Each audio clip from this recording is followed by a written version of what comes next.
কেউ জিনা বা ব্যভিচার করেছে, ইসলামী শরীয়ত তার শাস্তি নির্ধারণ করেছে। সে যদি অবিবাহিত হয় ৮০টা বেত লাগাও আর ১ বছরের জন্য নির্বাসনে পাঠাও। আর যদি বিবাহিত হয় তাহলে রজম করে তাকে মৃত্যুদণ্ড নিশ্চিত করো।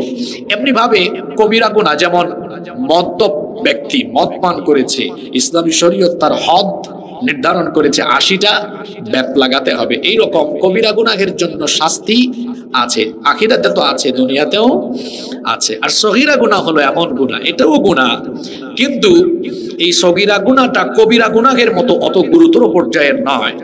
কোনো ব্যক্তি যদি কবিরা গুনাহ থেকে নিজেকে সেফ রাখতে পারে আর শয়তানের ধোঁকায় যদি ভুলবশত তার দ্বারা সগীরা গুনাহ হয়েও যায়, কবিরা গুনাহ থেকে মুক্ত থাকার কারণে নেক আমলের মাধ্যমে আল্লাহ তার সগীরা গুনাহ মাফ করে দেন। সুবহানাল্লাহ। এটা কি আমার বানানো কথা নাকি? কোরআনুল কারীমের ৪ নম্বর সূরা সূরাতুন নিসা এর ৩১ নম্বর আয়াতে রব্বুল আলামিন বলছেন, ইন তাজতানিবু কাবাইরা মা তুনহাউনা আনহু নুকাফির আনকুম সাইয়্যাতিকুম ওয়া নুদখিলকুম মুদখালান কারীমা। আল্লাহ তাআলা বলছেন, তোমাদেরকে যে কবিরা গুনাহ থেকে নিষেধ করা হয়েছে, সেই সকল কবিরা গুনাহ থেকে যদি তোমরা নিজেদেরকে সেফ রাখতে পারো, যদি তোমাদের দ্বারা কোনো সগীরা গুনাহ হয়েও যায়, নেক আমলের মাধ্যমে এগুলো মাফ করে দিয়ে সম্মানজনক স্থান অর্থাৎ তোমাদেরকে জান্নাতের মেহমান যিনি বানিয়ে দিবেন, গলার আওয়াজ বড় করে বলেন তিনি কে? শর্ত আছে, কবিরা গুনাহ থেকে বেঁচে থাকতে হবে। কবিরা গুনাহ থেকে বেঁচে থাকলে নেক আমলের মাধ্যমে সগীরা গুনাহ মাফ করে দেন কে? আচ্ছা, নেক আমলের মাধ্যমে যে সগীরা গুনাহ মাফ হয়, আল্লাহর রাসূলের এমন বহু হাদিস আছে। যেমন আপনাদেরকে একটা হাদিস শোনাই, এটি বুখারীতে এসেছে। আল্লাহর নবী বলেছেন, আস-সালাওয়াতুল খামসু ওয়াল জুমআতু ইলাল জুমআতি কাফফারাতুল লিমা বাইনাহুন্না মা লাম তাকশিল কাবাইর। আল্লাহর নবী বলেছেন, যখন কোনো ব্যক্তি কবিরা গুনাহ থেকে মুক্ত থাকে, সেই ব্যক্তি যদি ৫ ওয়াক্ত নামাজ যথাসময়ে যথাযথভাবে হেফাজত করে আদায় করে, এইভাবে করে যদি এক জুমা থেকে নিয়ে পরবর্তী জুমা পর্যন্ত পুরো সপ্তাহের ৫ ওয়াক্ত নামাজ কেউ যদি যথাযথভাবে আদায় করে, কবিরা গুনাহ থেকে মুক্ত থেকে ৫ ওয়াক্ত নামাজের আমল করার কারণে আর ওই পুরো সপ্তাহের সগীরা গুনাহ যিনি মাফ করে দিবেন তিনি কে? আপনাদের কনসেন্ট্রেশন আছে তো? আপনাদের মনোযোগ আছে তো? আমি কি বলছি বুঝতে পারছেন তো? আমি সময় বাঁচানোর জন্য খুতবা সংক্ষিপ্ত করেছি, তারপরে ওহেতু কোনো কথাবার্তায় না গিয়ে সরাসরি আলোচনা শুরু করে দিয়েছি। আপনারা অমনোযোগী হয়েন না, আল্লাহর কোরআন শোনার আদব আছে। ইযা কুরিআল কুরআনু ফাসতামিউ লাহু ওয়া আনসিতু লাআল্লাকুম তুরহামুন। কোরআন পাঠ করা হলে, কোরআন থেকে আলোচনা হলে দিলের কান দিয়ে শুনতে হয় আর চুপচাপ থাকতে হয়। ওয়া আনসিতু, আল্লাহ বলেছেন কিপ সাইলেন্ট, চুপচাপ হয়ে যাও। এই দুটো কাজ করতে হয়, দিলের কান দিয়ে শুনতে হয় আর চুপচাপ থাকতে হয়। লাভ কি হবে? লাআল্লাকুম তুরহামুন, আশা করা যায় তোমাদের উপরে আল্লাহ রহম করবেন। সুবহানাল্লাহ। তাহলে দুইটা কাজ করতে পারবেন তো? আমার ধারণা, আমি যতটুকু দেখেছি কিশোরগঞ্জের মানুষ খুব মনোযোগী হয়ে কোরআনের আলোচনা শুনে। আমি আশা করব আজকেও এর ব্যতিক্রম হবে না ইনশাআল্লাহ। তাহলে আমি কি বলছি, যে কবিরা গুনাহ থেকে নিজেকে মুক্ত রাখতে পারলে নেক আমলের মাধ্যমে সগীরা গুনাহ মাফ করে দেন কে? এটা একটা হাদিস বললাম, আরো আছে নেক আমলের মাধ্যমে সগীরা গুনাহ কিভাবে মাফ হয়। দেখেন, যেমন আমরা যে ওযু করি, ওযু একটা নেক আমল। আমরা যে কোনো আমলের আগে, আমরা নামাজের আগে ওযু করি, ওযু করে তারপরে আমরা নামাজ আদায় করি। এই যে আমরা ওযু করি, এই ওযুর মাধ্যমেও কিন্তু সগীরা গুনাহ ঝরে পড়ে। আল্লাহর নবী বলেছেন, যখন কোনো বান্দা ওযু করে, ওযুর পানি যখন তার অঙ্গ প্রত্যঙ্গে ব্যবহৃত হয়, ওযুর পানি যখন তার অঙ্গ প্রত্যঙ্গ থেকে গড়িয়ে গড়িয়ে পড়ে, ওযুর পানির সাথে তার সগীরা গুনাহ ঝরে পড়ে। আপনি যখন পানি মুখে দেন, কুলি করেন, পানি ফেলেন, মুখের সগীরা গুনাহ মাফ হয়ে যায়। মুখমণ্ডল যখন ধৌত করেন, অজুর পানি মুখ বেয়ে বেয়ে যখন পড়ে, চোখের গুনাহ, চেহারার সগীরা গুনাহ মাফ হয়ে যায়। সুবহানাল্লাহ। আপনি যখন দুই হাত কনুই পর্যন্ত ধৌত করেন, হাতের সগীরা গুনাহ ঝরে পড়ে যায়। আপনি যখন দুই পা টাকনু পর্যন্ত ধৌত করেন, দুই পায়ের সগীরা গুনাহ ঝরে পড়ে যায়। সুবহানাল্লাহ। তাহলে বোঝা গেল নেক আমলের মাধ্যমে সগীরা গুনাহ মাফ হয়। যেমন আরেকটা হাদিস আমার মনে পড়লো, দুরূদ হলো একটি লাভজনক আমল।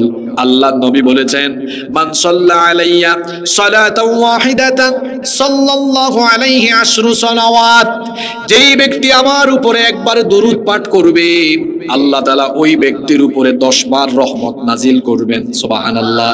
শুধু তাই নয়, আল্লাহর নবী বলেছেন, ওয়া হুত্তাত আনহু আশরু খাতিআ, যেই ব্যক্তি আমার উপরে একবার দুরূদ পড়বে, আল্লাহ ওই ব্যক্তির আমলনামা খুলে তার আমলনামা থেকে 10টা সগীরা গুনাহ মাফ করে দিবে।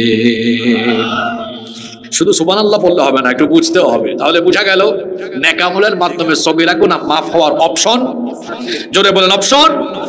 কিন্তু কবিরা গুনাহ এটা তো তওবা ছাড়া এটা মাফ হওয়ার কোনো সিস্টেম নাই। তাহলে বোঝা গেল কবিরা গুনাহ অত্যন্ত মারাত্মক পর্যায়ের গুনাহ। কিন্তু বাস্তব কথা হলো, যেটি হৃদয় নিংড়ানো সত্য কথা, এটা শুনলে বা বললে আমাদের খারাপ লাগে, ভারাক্রান্ত হৃদয় নিয়ে বলতে হবে, আজ আমাদের সমাজে পরিদৃশ্যমান এমন কবিরা গুনাহ আছে যা মানুষ হর হামেশা অবচেতন মনে, অনুভূতি শূন্য হয়ে প্রতিনিয়ত এই গুনাহগুলোতে লিপ্ত হয়ে এই গুনাহ করে যাচ্ছে।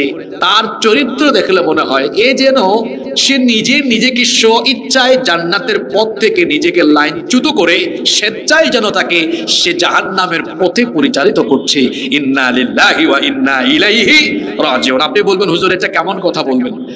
আমি এই সংক্ষিপ্ত সময়ে এমন 4টি কবিরা গুনার কথা তুলে ধরবো যা আপনার গ্রামে, আপনার সমাজে চোখের সামনে ডেইলি দেখছেন, এমনকি অনুভূতি শূন্য হয়ে আপনি এগুলোতে জড়িয়ে পড়ছেন। আসমানের উপরের ওয়াজ আর মাটির তলার ওয়াজ হবে না, একদম চোখের সামনে দেখায়া দেখায়া বাস্তব ভিত্তিক কিছু কথা হবে আজকে ইনশাআল্লাহ। আর আমরা এখানে শুনবো হিদায়াতের মন মানসিকতা। পারবো তো ইনশাআল্লাহ? তাহলে আজকে তো এত বলা যাবে না। আমি আজকে কয়টা কবিরা গুনার কথা বলবো? সমাজে পরিদৃশ্যমান ভয়াবহ 4টি কবিরা গুনাহ। চলেন আমরা শুরু করি। নাম্বার 1, 1 নাম্বার, ইচ্ছে করে ফরজ নামাজ তরক করা, ইচ্ছে করে ফরজ নামাজ ছেড়ে দেওয়া, এটা সগীরা গুনাহ না কবিরা গুনাহ? আপনাদের করিমগঞ্জে তো 5 ওয়াক্ত আজান হইলে মসজিদ ভরে যায় গো, কথা বলছেন না কেন? নামাজ এটা ইচ্ছে করে ছেড়ে দেওয়া ভয়াবহ কবিরা গুনাহ। আমাদের সবচাইতে বড় দুশমন, সবচাইতে বড় শত্রু, তার নাম কি? শয়তান, ইবলিস। এই ইবলিস জান্নাত থেকে তাকে আল্লাহ আউট করে দিয়েছেন, বের করে দিয়েছেন। জোরে বলেন তো, কি না দেওয়ার কারণে? সবাই বলেন, কি না দেওয়ার কারণে? কয়টা সাজদা দেয় নাই?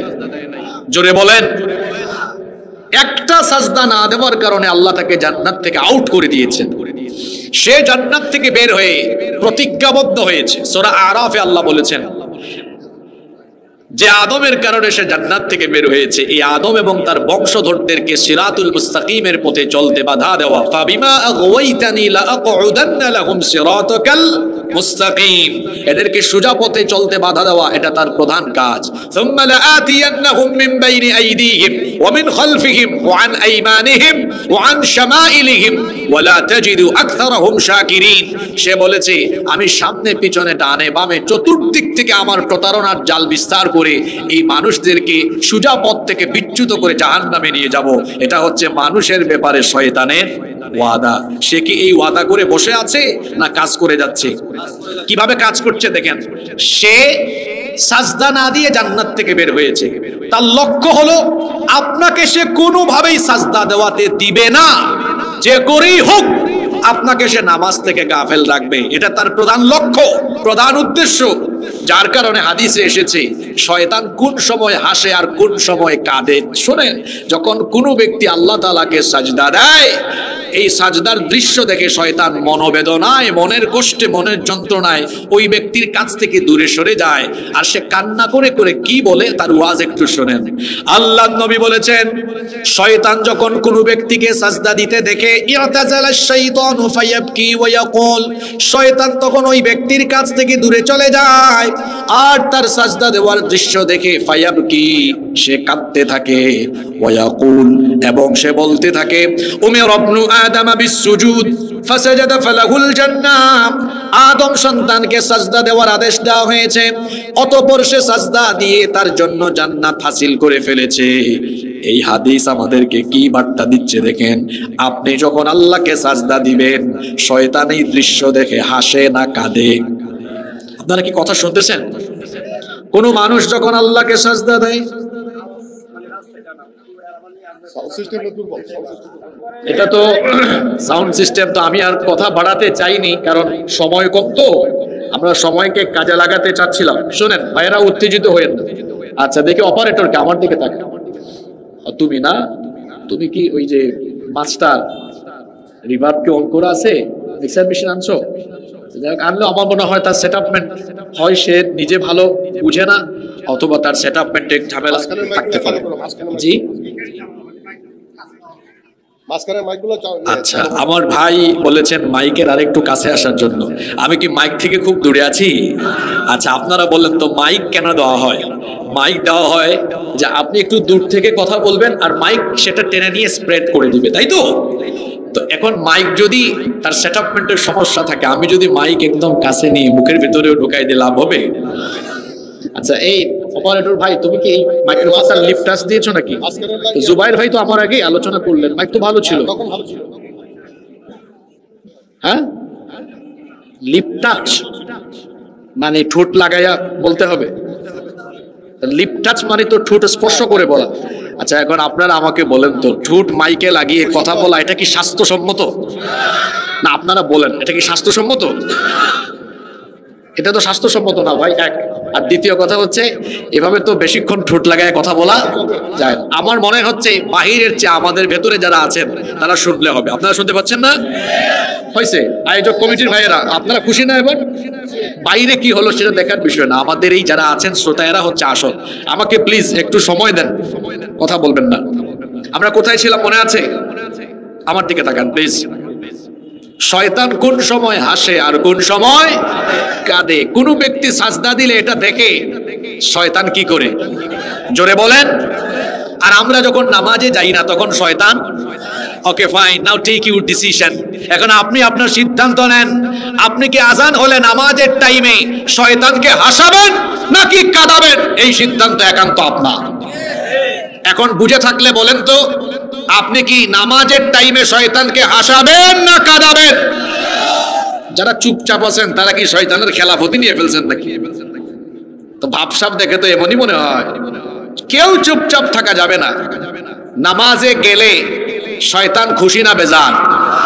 না গেলে? নামাজে গেলে শয়তান হাসে না কাঁদে? না গেলে? এখন সবাই বলেন, সবাই, কেউ চুপ থাকবেন না। আপনারা মিস্টার শয়তানকে হাসাবেন না কাঁদাবেন? জোরে বলেন, হাসাবেন না কাঁদাবেন? কই কাঁদান? ফজরে তো ঘুমাইয়াছিলেন। আপনার 5 ওয়াক্ত নামাজ যায় কেমন? কবি বলেছেন যেমন, ঘুমাইয়া কাজা করেছ ফজর, তখনও জাগনি যখন জোহর, হেলায় খেলায় কেটেছে আসর, মাগরিবের ওই শুনি আজান, এখনো জামাতে হওরে শামিল, এখনো এসাতে আছে স্থান, বাজিছে দামামা বাদরে মামা, শির উঁচু করি মুসলমান, দাওয়াত এসেছে নয়া জামানার, ভাঙা কেল্লা ইউরে নিশান। এ যেন আমার সমাজের মুসলমানদের প্রাত্যহিক জীবনের বাস্তবতা এই লাইনগুলোতে ফুটে চমৎকার ভাবে ফুটে উঠেছে। ঘুমাইয়া কাজা করেছো ফজর। ফজর যায় কিভাবে? ঘুমাতে ঘুমাতে। এই যে আপনি ফজর কাজা করে ঘুমিয়ে থাকলেন, আপনি জোহর পর্যন্ত বেঁচে থাকবেন, এর কি কোনো নিশ্চয়তা আছে? জোরে বলতে হবে, আছে? কেমন করে ঘুমাও তুমি, কেমন করে ঘুমাও তুমি, ফজর করে কাজা, এমন তো হতে পারে জোহরে জানাজা। হতে পারে কি পারে না? শুধু ঠিক ঠিক বলে চলে যাইয়েন না, এখন তো মাহফিলে ঠিক বলা ফ্যাশন হয়ে গিয়েছে। আপনি ঠিক বললেও কোরআন হাদিসের কথা ঠিক, আপনি ঠিক না বললেও এটা ঠিক, এটাও ঠিক। ঠিক না বলে উপলব্ধি করার চেষ্টা করুন। এই যে ঘুমিয়ে থাকলেন, ফজরে আসলেন না, জোহর হওয়ার সম্ভাবনা নেই, জোহর যায় আপনার, জোহর চলে যায় আপনার বেখেয়ালে, আসর চলে যায় খেলাধুলায়, মাগরিব চলে যায় আড্ডায়, এশা চলে যায় তামাশায়, এইভাবে করে জীবন যাচ্ছে, তাই না? যেতে যেতে এই জীবন তো একদিন থেমে যাবে, মরতে আপনাকে হবেই। Keep in your mind, no one can escape from death. মৃত্যু থেকে পালিয়ে কেউ বাঁচতে পারবে না, আপনাকে মরতে হবেই। এই যে 5 ওয়াক্ত নামাজ আপনার হেলায় খেলায় রং তামাশায় যাচ্ছে তো যাচ্ছে, যাচ্ছে তো যাচ্ছে, একদিন তো এই জীবন থেমে যাবে, একদিন মরবেন। এটা কি অবিশ্বাস হয় না বিশ্বাস হয়? আচ্ছা, বিশ্বাস যদি হয় তাহলে আমাকে বলেন, মৃত্যুর পরে আখিরাতে কিয়ামতের মাঠে আল্লাহর সামনে দাঁড়াতে হবে, কোনো সন্দেহ আছে? সেই দিন আল্লাহ তাআলা মানুষকে প্রথম যে আমল সম্পর্কে প্রশ্ন করবেন সেটা কি? ওয়াজ তো তারা সব জানে, এখানে কি আর ওয়াজ করতাম? ওয়াজ জানে, আমল। বুখারীর হাদিস, আল্লাহর নবী বলেছেন, ইন্না আউওয়ালা মা ইউহাসাবু বিহিল আবদু ইয়াউমাল কিয়ামাতি মিন আমালিহি সালাতিহি। আল্লাহর নবী বলেছেন, নিশ্চয়ই কিয়ামতের ময়দানে আল্লাহ তাআলা তোমাদেরকে প্রথম যে আমল সম্পর্কে প্রশ্ন করবেন সেটা হলো বান্দা নামাজ ঠিকমতো আদায় করেছো কিনা। কি জবাব দিবেন বলেন তো? আপনার তো 5 ওয়াক্ত নামাজের কোনো খবর নাই। হ্যাঁ, রাসূল বলেছেন, বাইনাল আবদি ওয়া বাইনাল কুফরি তারকুস সালাহ। আল্লাহর বান্দা আর কাফিরের মধ্যে পার্থক্য হলো নামাজ ছেড়ে দেওয়া। সালাত এটি এমন একটি ইবাদত, আস-সালাতু হিয়া রাসুল ইবাদাহ, এটি হচ্ছে ইবাদতের মগজ। আমার দিকে তাকান, এখানে 4-5 জন ব্যক্তি গলা কাটা, মাথা থেকে বুক পর্যন্ত এই অপূর্ণাঙ্গ দেহ যদি থাকে, ফিঙ্গারপ্রিন্ট আর ডিএনএ টেস্ট করা ছাড়া মাথা থেকে বুক পর্যন্ত অপূর্ণাঙ্গ এই দেহ দেখে কি সাথে সাথে ওই ব্যক্তিকে তার পরিচয় বলা যাবে? যদি তার এই গলা থাকে, মাথা থাকে, দেখে সাথে সাথে বলা যাবে উনি অমুক। তাহলে বোঝা গেল আমাদের 3.5 হাত বডির গুরুত্বপূর্ণ অংশ হলো মাথা, যা দেখলে পরে সাথে সাথে ব্যক্তির পরিচয় জানা যায়। ইসলামের ইবাদতের মগজ বা মাথা হলো নামাজ। যেমনি করে একজন ব্যক্তির মাথা না থাকলে সাথে সাথে তার পরিচয় পাওয়া যায় না, ঠিক তেমনি ইসলামের ইবাদতের মগজ নামাজ যদি কেউ বাদ দেয় ওই ব্যক্তির পরিচয় মুসলমান হিসাবে পাওয়া যায় না। মান আকামাস সালাতা ফাকাদ আকামাদ-দ্বীন। যে ব্যক্তি নামাজ কায়েম করলো সে যেন দিন কায়েম করলো, কারণ নামাজ কায়েমের ভেতরে দিন কায়েমের সকল শিক্ষা আছে না নাই? নামাজের কোনো খবরই নাই আপনার।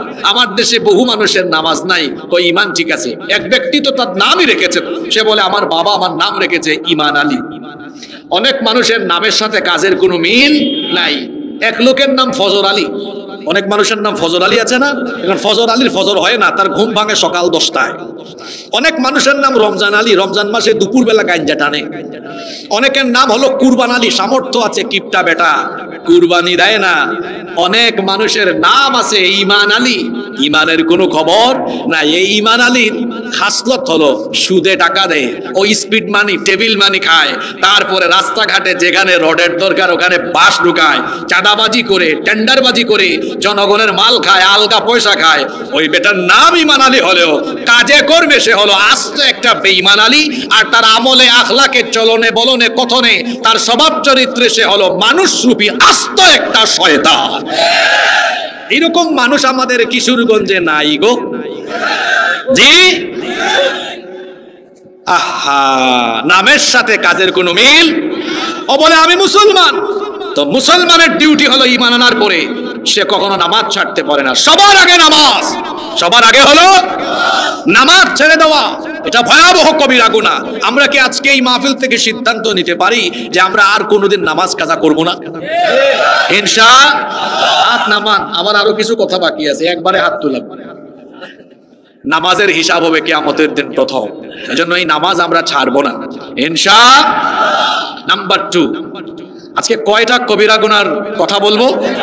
4টা বলা পর্যন্ত থাকবেন তো? সিরিয়ালি 1, 2, 3, 4 পর্যন্ত কই গিয়া থামি দেখেন। নাম্বার 2, আমাদের সমাজে আমাদের চোখের দেখা আরেকটি ভয়াবহ কবিরা গুনাহ হচ্ছে হারাম খাওয়া। জোরে বলেন তো কি খাওয়া? অন্যায় পথে, অবৈধ পথে, হারাম পথে উপার্জন করা, এটা হলো আরেকটি কবিরা গুনাহ। আর যেই ব্যক্তি হারাম খায়, হারাম উপার্জন করে হারাম খায়, এই হারামখোরের কোনো নামাজ, রোজা, দান সদকা, ইবাদত, বন্দেগী কোনো কিছুই আল্লাহর দরবারে কবুল। কেন কবুল হয় না? আল্লাহ তাআলা পবিত্র, তিনি পবিত্র জিনিসকে কবুল করেন, অপবিত্র কোনো কিছু আল্লাহ তাআলা কবুল করেন। মুসলিম শরীফের হাদিস, এই হাদিস বর্ণনা করেছেন, সবচাইতে বেশি সংখ্যক হাদিস তিনি বর্ণনা করেছেন সাইয়্যিদুল মুহাদ্দিসিন আবু হুরায়রা রাদিয়াল্লাহু আনহু। তিনি বলছেন, আল্লাহর রাসূল বলেছেন, ইন্নাল্লাহা তাইয়্যিব লা ইয়াকবালু ইল্লা তাইয়্যিবা, নিশ্চয়ই আল্লাহ পবিত্র, পবিত্র ছাড়া কোনো জিনিস তিনি কবুল করেন না। ওয়া আন্নাল্লাহা আমারাল মুমিনিনা বিমা আমারা বিহিল মুরসালিন, আল্লাহ তাআলা মুমিনদেরকে সেই ব্যাপারে আদেশ করেছেন যেরকম আদেশ তিনি রাসূলদেরকে করেছেন। সুম্মা যাকারার রাজুলু ইউতিলুস সাফার, এরপরে আল্লাহর নবী এমন এক ব্যক্তির ঘটনা উল্লেখ করলেন। ঘটনা শুনতেছেন আপনারা? আল্লাহর রাসূল এমন এক ব্যক্তির ঘটনা উল্লেখ করলেন, ইউতিলুস সাফার, যে ব্যক্তি লম্বা সফর করছে, আশআথা আখবারা, যার চুল এলোমেলো, উস্কো খুস্কো, আর তার বদন শরীর ধুলাবালি যুক্ত, দীর্ঘ সফর করছে। ইয়ামুদ্দু ইয়াদাইহি ইলাস সামা, আকাশের পানে তার দুই হাত উঁচু করে দোয়া আরম্ভ করেছে, ইয়া রাব্বি ইয়া রাব্বি, হে রব হে রব, আল্লাহর কাছে দোয়া আরম্ভ করেছে। আল্লাহর রাসূল বলছেন, অথচ এই ব্যক্তি হলো এমন, মাতআমুহু হারাম ওয়া মাশরাবুহু হারাম ওয়া মালবাসুহু হারাম, ওই ব্যক্তি যে খাবার খায় সেই খাবার হারাম, যে পানীয় পান করে সেই পানীয় হারাম, যে পোশাক পরিচ্ছদ পরিধান করেছে সেটাও হারাম। হারাম খেয়ে, হারাম রক্ত মাংস গঠিত হয়ে, হারাম পোশাক আশাক পরিধান করে যে হারামখোর আল্লাহর কাছে হাত তুলে, ওই হারামখোরের কোনো দোয়া আল্লাহর দরবারে কবুল হয় না। আমার দেশে এরকম বহু মানুষ আছে, দেখা যায় যে ইবাদত বন্দেগী ঠিক রাখে, আবার অন্যদিকে সমান তালে হারাম খায়। আছে না এরকম? বর্তমান দুনিয়ায় হারাম থেকে বেঁচে হালাল খাওয়া, এটা বিরাট বড় চ্যালেঞ্জের ব্যাপার, বিরাট বড় চ্যালেঞ্জের ব্যাপার হালাল খাওয়া। এমনকি আজকাল হালাল উপায়ে যেখান থেকে উপার্জন হবে সেইটাকেও মানুষ হারাম বানিয়ে ফেলতেছে। বলবেন হুজুর কিভাবে? মনোযোগ আছে সবার? একজন ব্যক্তি এমন এক প্রতিষ্ঠানে চাকরি করেন, এই প্রতিষ্ঠানে কোনো হারাম কাজ হয় না, তাহলে তো এই প্রতিষ্ঠানে চাকরি করা জায়েজ। কিন্তু এই লোক তার প্রতিষ্ঠানের দেওয়া ডিউটি ঠিক মতো পালন করে না, ফাঁকিবাজি করে। তার ডিউটির টাইম 8 ঘন্টা, সে করে 7 ঘন্টা, 7.5 ঘন্টা। তো এই চাকরি তো জায়েজ ছিল, হালাল ছিল, কিন্তু চাকরিতে তার ডিউটি ঠিকঠাক মতো আদায় না করে, আমানতদারিতা রক্ষা না করে সে মাস শেষে বেতন নিল। এখন হালাল হলেও এই হালালের মধ্যে সে ফাঁকিবাজি করে এখন তার হালালটাকে সে কি বানিয়ে ফেলতেছে? হারাম বানিয়ে ফেলতেছে। আপনি কোন স্কুলে, কলেজে, মাদ্রাসায় শিক্ষকতা করছেন, সেখানে আপনি টাইম টু টাইম ক্লাসে যান না, দেখা যায় আপনি ডেইলি 1-2টা ক্লাস মিস করেন, অথবা ক্লাস হলো 45 মিনিট, 20 মিনিট পরে যাচ্ছেন, ফাঁকিবাজি করছেন, মাস শেষে বেতন উঠাচ্ছেন। এই হালালের ভেতরে খেয়ানত করে আপনি কি হারাম ঢুকিয়ে দিচ্ছেন না? তারপরে আপনি ব্যবসা করছেন, ব্যবসা তো হালাল, এই হালালে কিভাবে হারাম ঢুকাচ্ছেন দেখেন। আপনি একটা পণ্য বিক্রির সময় বলতেছেন, ভাই কসম আল্লাহর আপনাকে কেনা দামে দিয়ে দিলাম। আপনি যদি কেনা দামে দিয়েই দেন, আপনার দোকানের ডেকোরেশন খরচ, আপনার ইলেকট্রিক বিল, আপনার দোকান ভাড়া, এগুলো কি আমার বাপ দাদা এসে দিয়ে যাবে নাকি? তারপরে আপনি কি করছেন? 2 নাম্বার জিনিস কয়, ভাই আপনারা 1 নাম্বার জিনিস দিচ্ছি। ব্যবসা ছিল হালাল, এখানে মিথ্যার আশ্রয় নিয়ে তার উপার্জনকে বানিয়ে দিচ্ছে হারাম। যখন সে মেপে দিচ্ছে, ওজনে কম করে দিচ্ছে, তারপরে উপরে তাজা মাছ, নিচে পচা মাছ, উপরে ভালো সবজি, নিচে পচা সবজি। রাসূল কি বলেছেন? মান গাশশা ফালাইসা মিন্না, যে ব্যক্তি ধোঁকাবাজি করে সে আমার উম্মত হতে পারে। তো ছিল তো হালাল, আপনি বানিয়ে ফেলেছেন কি?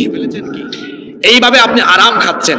আপনি জনগণের প্রতিনিধিত্ব করার কোনো এক জায়গায় আছেন, আপনি রাষ্ট্রীয় কোনো দায়িত্ব পালন করছেন, আপনি বেতন পাচ্ছেন সরকারি, হালাল ছিল, কিন্তু আপনি কি করলেন? সেখানেও খেয়ানত আরম্ভ করলেন, সেখানেও মানুষের উপর অর্থনৈতিক মানসিক জুলুম করা আরম্ভ করলেন। তো আপনি নিজের গাফলতিতে হারাম মিশ্রণ করে ফেললেন। এজন্যই তো বলেছি যে বর্তমান পৃথিবীতে হালাল খাওয়া এটা অনেক বড় চ্যালেঞ্জের ব্যাপার। আর যে ব্যক্তি হালাল পথে থাকে না, হালাল পথে উপার্জন করে হালাল খায় না, তার কোনো উপার্জন, তার কোনো ইবাদত বন্দেগী আল্লাহর কাছে কবুল হয় না। এক ব্যক্তি গিয়েছে হজে, জিদ্দা বিমানবন্দরে নেমে তারপরে তালবিয়া পাঠ করা আরম্ভ করেছে।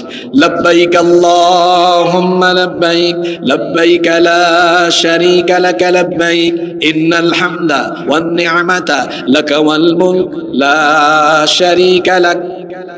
গিয়ে বলতেছে লব্বাইক আল্লাহুম্মা লব্বাইক, হে আল্লাহ আমি হাজির, আমি উপস্থিত।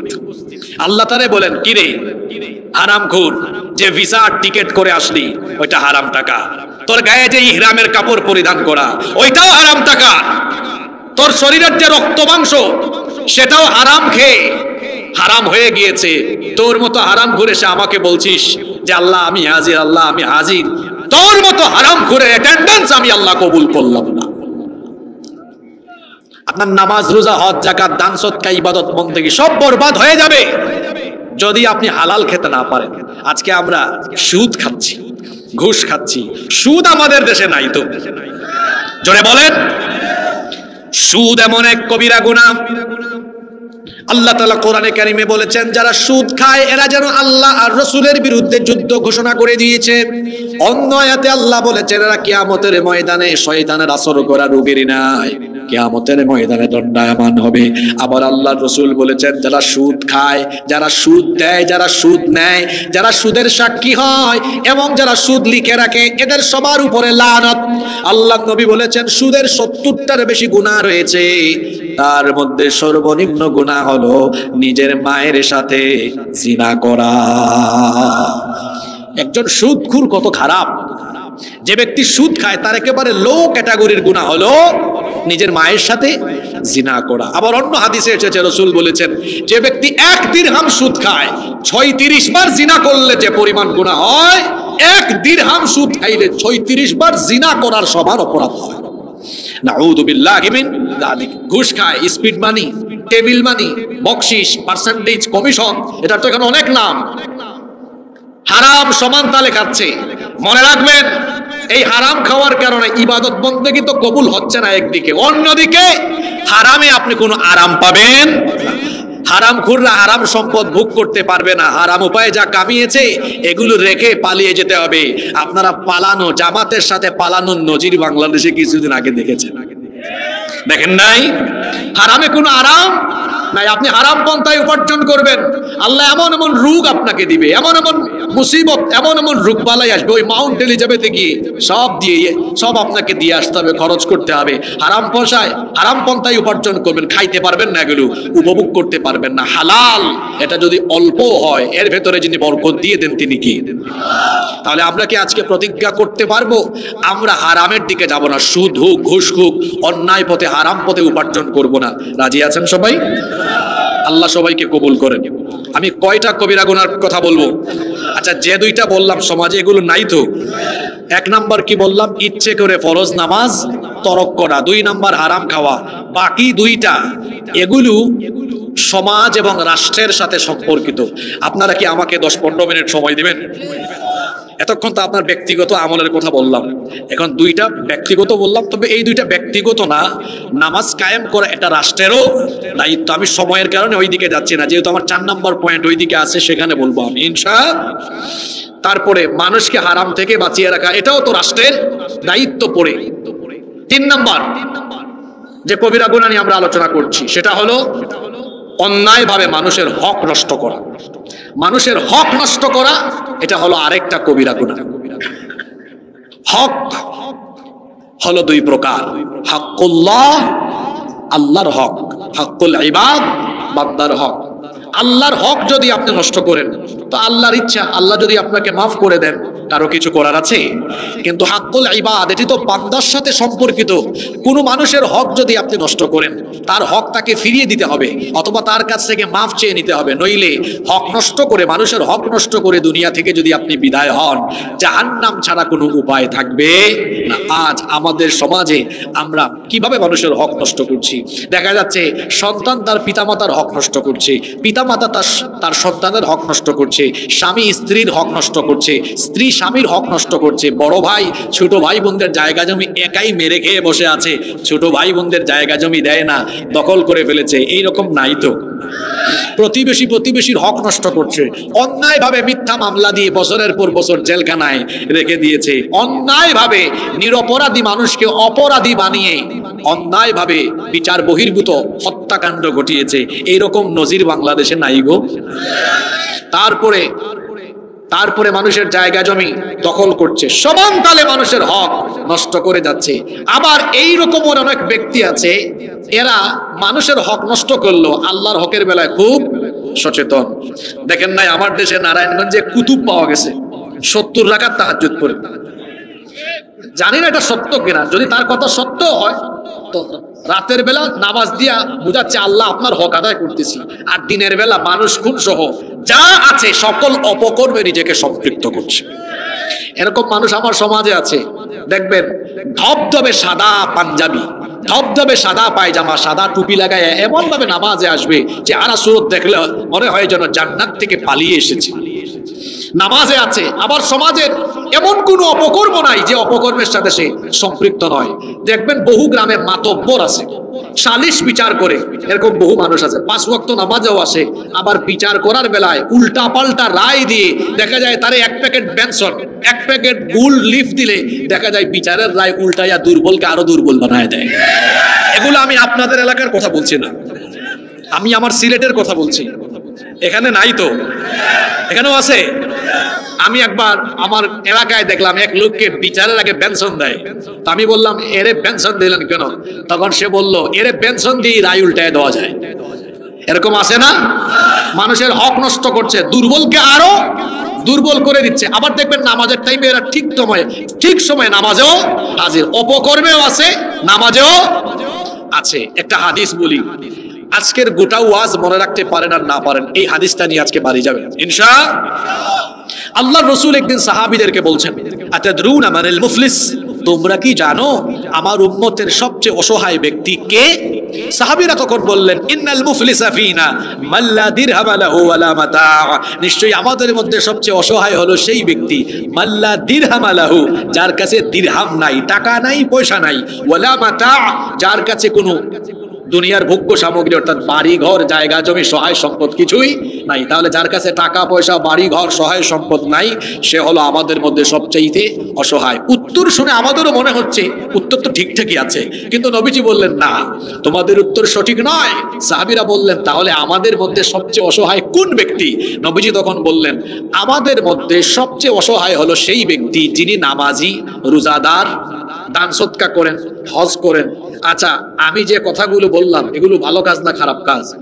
এই ভালো কাজ করে কি মানুষ কখনো অসহায় হয়? দেখেন আল্লাহর রাসূল বলছেন আমাদের এই উম্মতের সবচেয়ে অসহায় হলো সেই ব্যক্তি যিনি নামাজি, রোজাদার, হজ করে, যাকাত দেয়, দান সদকা করে। সাহাবীরা তো অবাক, কি রে এত ভালো কাজ করে কিভাবে অসহায় হয়? নবীজি বললেন এতগুলো ভালো কাজ করে কিয়ামতের দিন বিরাট নেকি নিয়ে হাজির হবে, হাক্কুল্লাহের ব্যাপারে সচেতন, কিন্তু এই ব্যক্তি হাক্কুল ইবাদের ব্যাপারে বেখবর, বান্দার হক নষ্ট করে। আমার হাতে একটা লিফলেট, এটা পোস্টার দেখছেন আপনারা, এই পোস্টারের এই সাইডে লেখা আছে না? আছে। এই সাইডে কোনো লেখা আছে? নাই। আমি একটা উদাহরণ দিই, অর্থাৎ এই ব্যক্তি হলো এমন, কিয়ামতের মাঠে যখন উঠবে মানুষের হাতে আমলনামা দেওয়া হবে, এই ব্যক্তি তার আমলনামা হাতে নিয়ে দেখবে তার আমলনামায় নেকি আর নেকি, নেকি আর নেকি, একদম ফিল আপ হয়ে আছে। সে ভাববে আমার জান্নাত আর কে ঠেকায়? সে যখন প্রিপারেশন নেবে আল্লাহ বলবেন এই দাঁড়া, আজান হচ্ছে, আমরা একটু 2 মিনিট বসি, কেমন? কেউ দাঁড়াবেন না।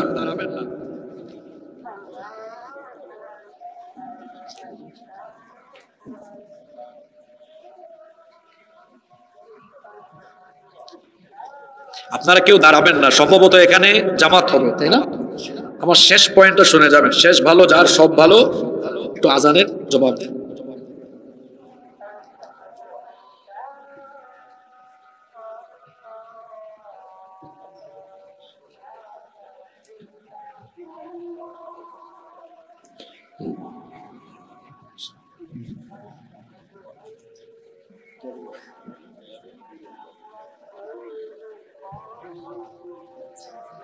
বন্ধ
সম্মানিত উপস্থিতি, আমরা কোন জায়গায় ছিলাম মনে আছে আপনাদের?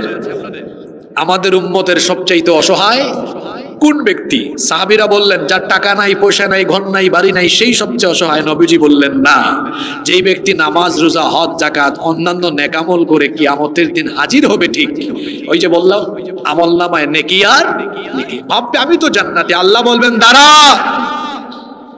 এই ব্যক্তি যাদের জায়গা জমি দখল করেছে এদেরকে আনো, তার পিতামাতার হক নষ্ট করেছে তাদেরকে আনো, এই ব্যক্তি রাষ্ট্র ক্ষমতায় ছিল, মিথ্যা মামলা দিয়ে যাদেরকে ফাঁসি দিয়েছে তাদেরকে আনো, যত মানুষের হক নষ্ট করেছে আনা হবে। আল্লাহ তখন বলবেন আজকে বিচারক আমি, এবার বিচার হবে। এখন আল্লাহ এই ক্ষতিগ্রস্ত লোকদেরকে বলবেন এই যে তোমাদের হক নষ্ট করলো, আজকে হাসরের মাঠে তোমরা ক্ষতিপূরণ হিসাবে কি চাও? সেই দিন কি মানুষ ক্ষতিপূরণ টাকা পয়সা চাইবে না নেকি চাইবে? নেকি দরকার। বলবে আল্লাহ এর আমলনামা থেকে নেকি ট্রান্সফার করেন। এখন এই ব্যক্তি নিজের যত নেকামল কিছু কিছু করেছিল, এবার ক্ষতিপূরণ হিসাবে তার নেকামল ওই ক্ষতিগ্রস্তদেরকে ট্রান্সফার করতে থাকবে। ট্রান্সফার করতে করতে করতে করতে তার আমলনামা, জোরে বলেন, পাওনাদারের লাইন এখনো বাকি, পাওনাদারের লাইন এখনো, আমলনামা। আল্লাহ রসুল বললেন এত নামাজ, ওই 70 রাকাত তাহাজ্জুদ, আর ফজরে সকালবেলা উঠে যায় নামাজ খুঁজা, পার্লামেন্টে বক্তব্য শোনেন নাই, এত ইবাদত বন্দেগী সব অন্যদের আমলনামায় ট্রান্সফার হবে, আর নিজে আমল শূন্য হয়ে ক্ষতিগ্রস্ত হয়ে জাহান্নামে যাবে যেই ব্যক্তি। রসুল বলেছেন আমার উম্মতের সবচাইতে অসহায় হলো সেই ব্যক্তি। মানুষের হক নষ্ট করা যাবে? খবরদার। 4 এবং সর্বশেষ হলো, কথায় আছে শেষ ভালো যার সব ভালো। আমি প্রতিদিন আমার আলোচনায় 1 ঘন্টার মধ্যে সেখানে ব্যক্তিগত আমল কেন্দ্রিক কথা যেমন বলি, তেমনি সামষ্টিক এবং রাষ্ট্রীয় সমৃদ্ধির জন্য ইসলামের দৃষ্টিভঙ্গি আমি তুলে ধরি। আজও তার ব্যতিক্রম হবে না। 4 নাম্বার আরেকটি কবিরা গুনাহ হলো আল্লাহর আইন বাদ দিয়ে মানুষের তৈরি করা আইন প্রতিষ্ঠায় সামিল হয়ে সেখানে ঘাম, রক্ত, সম্পদ এগুলো ব্যয় করা। এটা আরেকটি কবিরা গুনাহ। শুধু কবিরা গুনাহ নয়, এটা আল্লাহর সাথে শিরকেরও শামিল। কারণ আল্লাহর আইনের বিরুদ্ধে আইন বানানো মানে হচ্ছে আল্লাহর সাথে বিদ্রোহ ঘোষণা করা। আমার দেশের মানুষ তাওহীদ সম্পর্কে, শিরক সম্পর্কে অনেক অজ্ঞ, জানে না এগুলো। শিরকের অনেক প্রকার আছে, তার মধ্যে একটা প্রকার হলো আশিরক ফিল ইবাদাহ, ইবাদতের শিরক। আজকে রাষ্ট্রীয়ভাবে আল্লাহর ইবাদতে হালাল হারামের মধ্যে কিভাবে আল্লাহর আইনের সাথে বিদ্রোহ ঘোষণা হয়েছে। আমার দিকে তাকান, আপনাদের এলাকার 17 বছরের মুন্না 15 বছরের মুন্নিকে বিয়ে করেছে। এটা আপনাদের দেশের আইনে ভালো কাজ না অপরাধ? কথা বলছেন না কেন? এটার নাম কি বিবাহ? যে হুজুর বিয়ে পড়াবে হুজুর সুদ্ধা জেলে ঢুকবে। এবার আপনারা আমাকে বলেন আল্লাহর আইনে, কোরআনের আইনে এটা কি অপরাধ? জোরে বলতে হবে। তাইলে আল্লাহ করেছেন হালাল, রাষ্ট্র করেছে হারাম। এটা উল্টায় দেন তো ঘটনাটা।